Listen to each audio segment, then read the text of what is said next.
Good morning. Thank you for joining us for this week's episode of RHI Stories of Courage, Hope, Attitude, and Inspiration.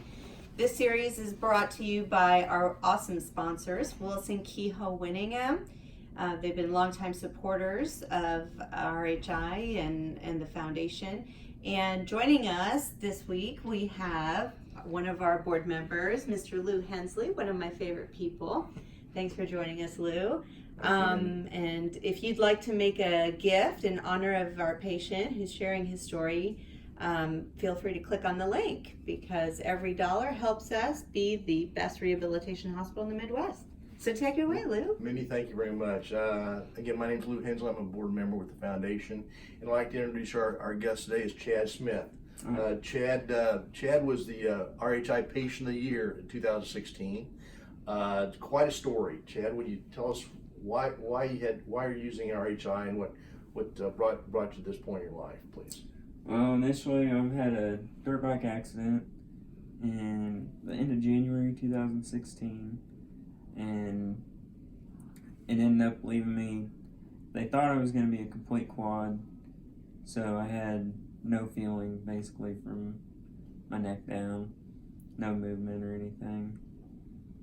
Spent a week at Methodist, then I got sent over here and just was in here for a couple months and then did outpatient. So you're here only 2 months? For inpatient. For inpatient. So when you got here, what condition were you in? Originally when I got here, I could move my arms. I struggled with moving my hands, but I had nothing from chest down. Really? And so then you're here 2 months. So what was the results after being here 2 months? After being here 2 months, I could wiggle my leg just a little bit and wiggle my toes. I found that out 2 days before I left. Okay. And are you still doing outpatient care here, or no? I did for about 2 years.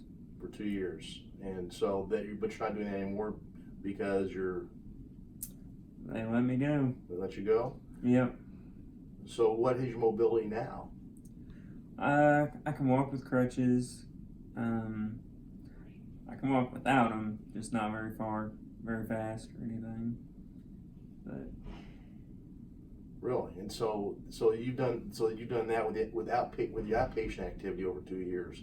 Yeah. At RHI. Jimmy, Chris, where do you think you'd be without what RHI has done for you? Probably still be sitting in the power chair and not being able to walk or do a whole lot, I'd imagine. Now we were just chatting a little bit earlier. Now, you when this accident was a dirt bike accident, and you're telling me you're gonna have another dirt bike activity here pretty soon?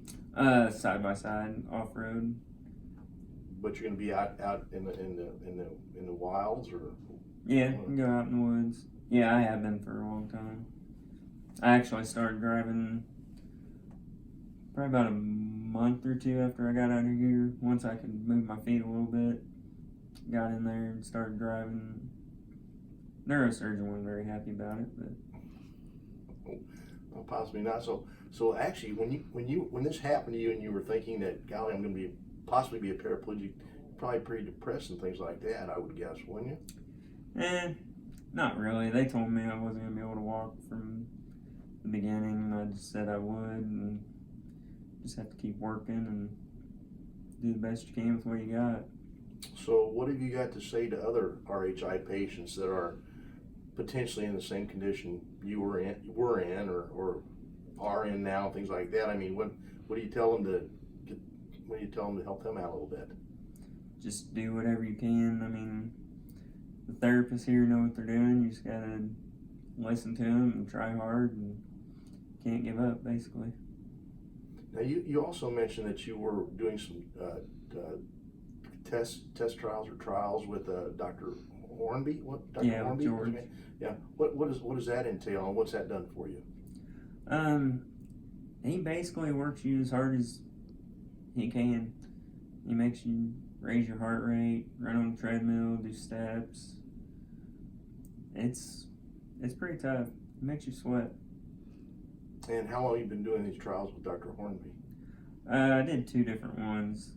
I think they reach about 6 weeks, and I did the first one was sitting, which was no standing or walking, and then the second one was the walking one, which was mostly treadmill and stairs. Are there any more trials that he's going to be including you in that you know Not that I know of. Those were the only 2 he had for spinal cord at the time. of? Okay. And I noticed that we were talking earlier. You say your neck is fused now. How does that affect laying down and sleeping and things like that? I mean, that would be, to me, would be just Normal stuff, it's really not a big deal. Hardest thing is driving when you pull up to one of those weird intersections. You got to twist your whole body to see who's coming around you. But other than that, it's tolerable. Just get used to it. And from a work standpoint, you're back doing your normal day-to-day activities and things. For the most part, I'm not working right now. I just do a lot of stuff to help friends out. I do a lot of mechanical stuff. I rebuilt a dirt bike a couple weeks ago, and then I'll help them on their side-by-sides and stuff. So this is your love, dirt bikes. Yeah. Side by sides and just little motorcycle activity. Yep. Off-road stuff. Is that where your skill set lies too, from a mechanical standpoint, I guess? Some of it, I guess. Mm-hmm. I know enough to get stuff done for the most part, I guess. Well, good. We want to thank Chad for being here today. Is there anything else you'd like to tell the folks at RHI, the foundation, the patients, possible donors, anything like that on why RHI is so important for everybody? Because we are a not-for-profit. Yeah, the therapists help with everything, and just patients have to trust them and do everything and don't give up. You know, he's got no give up attitude, so if you can help everybody else with the same attitude and provide a donation, you can click on RHI for Chad, for maybe a loved one that you know that has issues, or a friend. So if you would, we'd certainly appreciate that.